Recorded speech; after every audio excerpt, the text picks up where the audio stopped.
oh, it's too easy. Oh no, but it's the coach's fault because he told me to do this and I did exactly what he told me. Yes, but the game brought you into another way, into another path. You need to be smart enough, intelligent enough, courageous enough to understand that and do it. On a chilly Sunday afternoon at Stadio Giuseppe Signaglia, overlooking Lake Como, we were in the company of one of the most successful midfielders of his generation. He's now 33, and through the help of the PFA, preparing for what follows after an extraordinary playing career: management. In this conversation, he provides a cunning insight into his football mind. We discuss what constitutes a win, players' lack of freedom in the modern game, and if we ever see a new Fabregas. The different impacts managers had, how he would have benefited having someone like Wenger later on in his career, and what next for Cesc Fabregas.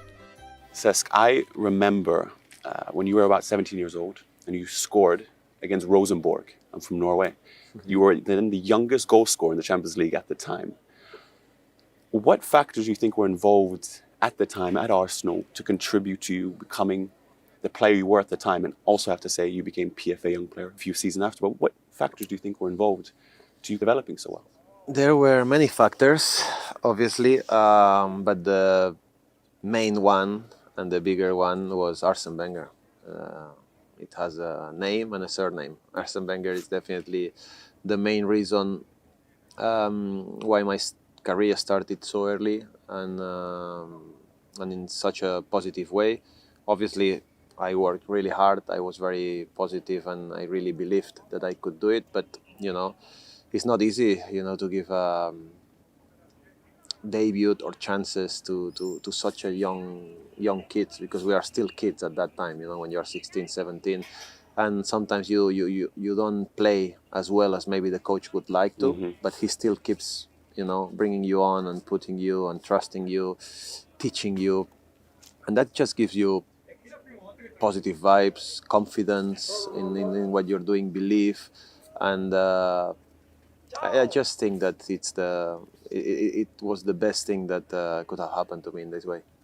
I came across an anecdote from Wenger where he said, beyond just the trophies and the achievements, what really stayed with him was the human things, the 5 minutes where you played the perfect game. I guess that goes along what constitutes a win. Is it about the 3 points? Is it about playing the perfect game? You could now soon heading into management. How do you see that? Yeah, that's a good question, because there's no right or wrong answer, because everyone have their beliefs. Everyone sees football or life in a different way.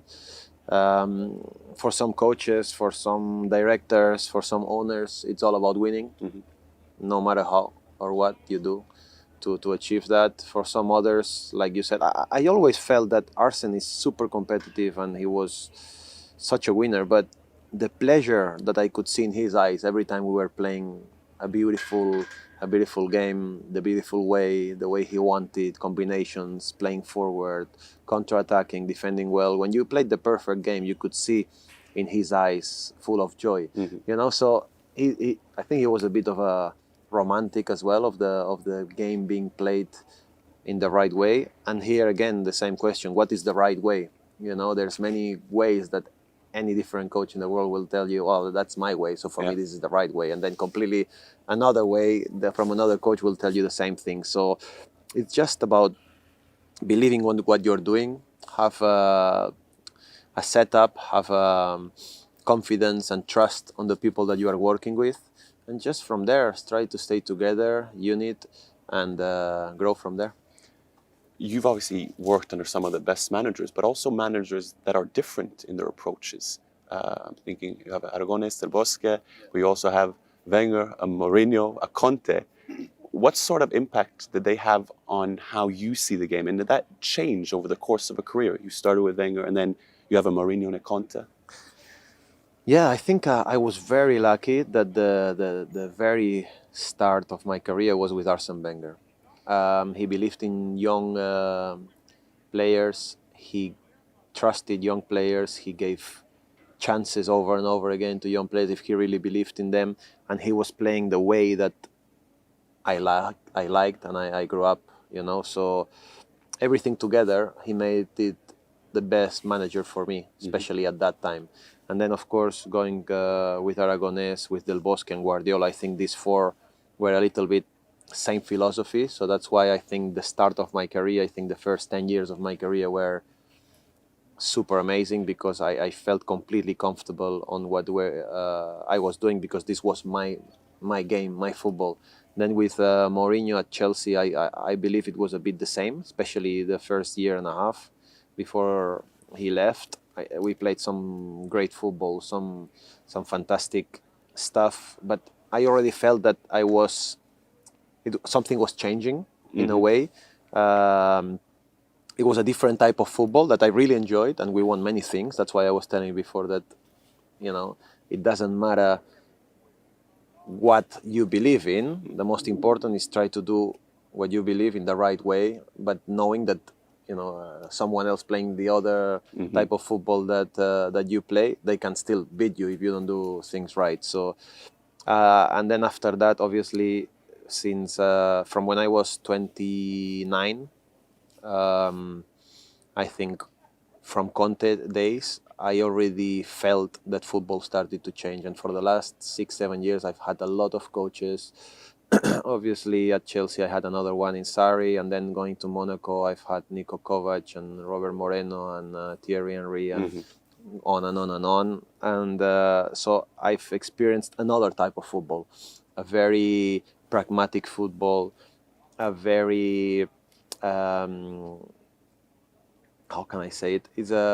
It's all regarding GPS and physical stats, and you run faster. Do you like it? Do you welcome it? Well, it's the training methodology changed a lot as well. The trainings nowadays is nothing compared like before. Before it was very technical, tactical. Now it's physical first, and then tactical and technical. Tactical more, and then technical the last little bit, because all the coaches, they tell you exactly how they want to play, what you want, what they want you to do, how you have to do it, when you have to do it. There is 5 substitutions, so it's very easily that you will get substituted in a game, 50% chance. So everything is changing slowly, and the freedom that I had in the first 12, 13 years of my career compared to what I had the last 6, 7 years, it's like day and night. That's why maybe, if I had, again, someone like Arsene Wenger or Guardiola, maybe at the age of 28, 29, when after Mourinho left Chelsea, I think my career would have kept going the same way. But having that contrast, I still adapted, but obviously physicality is not my biggest strength. Once you lose a little bit of that in today's football, it's more difficult to have an impact, yeah. I know you're a believer in, and excuse my pronunciation, but juego de posición, in terms of creating kind of the framework for allowing players to thrive. Where does that fit into potentially how you would transfer your football knowledge onto a team when you become a manager? Well, as I said today, it's different to before. We mentioned that before, but I think el juego de posición, as you well mentioned, sometimes we make a mistake thinking that juego de posición means that you have to be always on the space that they tell you. Right. But football is so complex. Football takes you into so many different aspects in a game, into so many different situations, that if you tell a player all the time when they do these squares in training, oh, this is your zone, this is where you have to move. Football is not like that. Sometimes the game will demand that you go a little bit more into the right, into the left, defensively and offensively. And I think sometimes we're just making players so robotic, just looking at one way when there is so many other things happening in the game. Now it's like sometimes I feel I could play right back. Okay. Because everything is so robotic in a way, so studied, so pre-done in the training sessions of what this guy have to do, that you see it as a midfielder because you see it every day, and you're like, I can do that job, because it's okay. You get the ball here, you need to do that, you need to do that. It's not like before where you had a little bit more of creativity. You could feel, you could smell, you could sense the next step. You could smell the play You could smell if the other team was, Can we slowing get back? down. Do you think we can get back to that?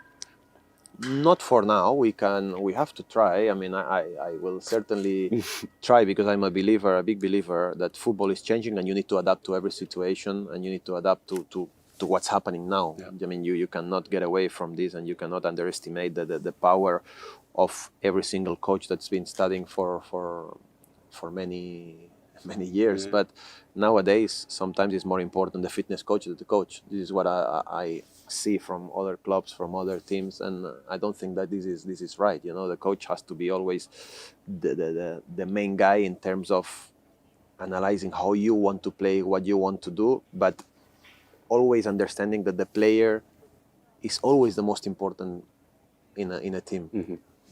The leader, the coach, the boss, for sure, it's him, number one.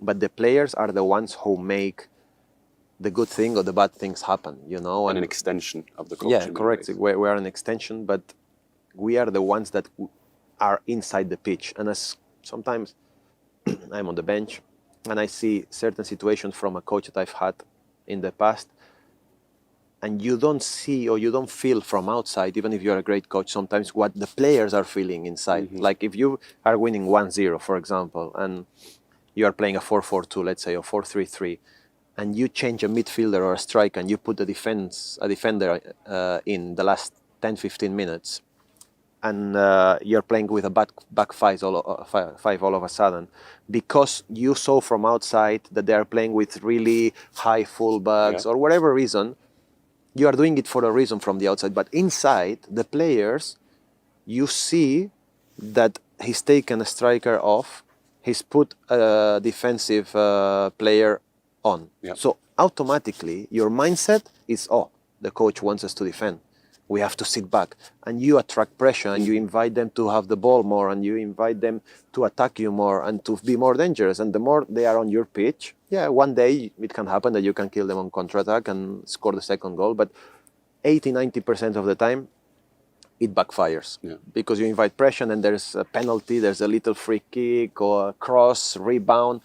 And this is the things that sometimes I feel that the coach have had this growth into the game that is making the players a little bit insecure on the pitch. I guess it's all relative as well, because you've been part of teams and succeeded under a lot of different tactics, a lot of different approaches. And we go back to the false nine era where you played and people claimed it was a 4-6-0, but it also could be something else, a 4-3-3, what have you. Do you think the best coaches, contrary to popular opinion, that they have a set philosophy, actually are just very good to evolve and adapt? The coaches? Yes. Yeah, I mean, and it's a must.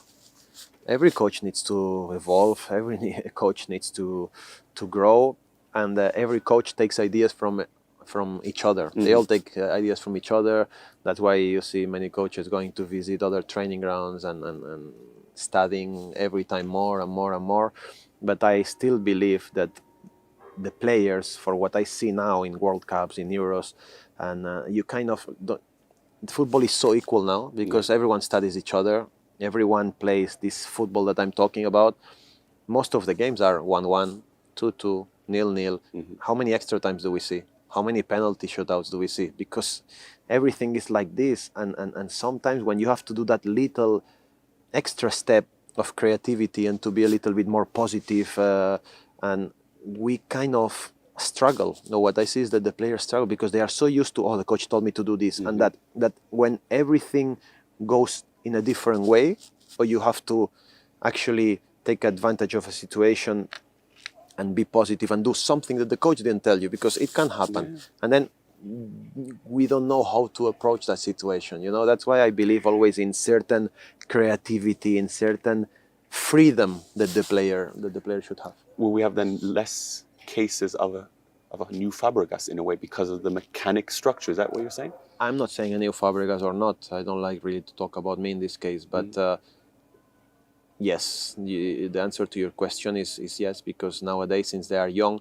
2 touches and this and tactical, you have to be here, you have to be there, which is great, but you have to give the player the belief that he's intelligent enough to understand where the game is going. Because whatever you're doing in training, when you're doing against your teammates or you're doing it against nobody, because sometimes you do 11 against 0, and when you do 11 against 0, it's like very simple and everyone sees the pass and it's all right for some time. But when you're playing against a team that changes tactic in the middle of the game, what do you do? Oh my God, but me, I trained like this and the coach told me to do this.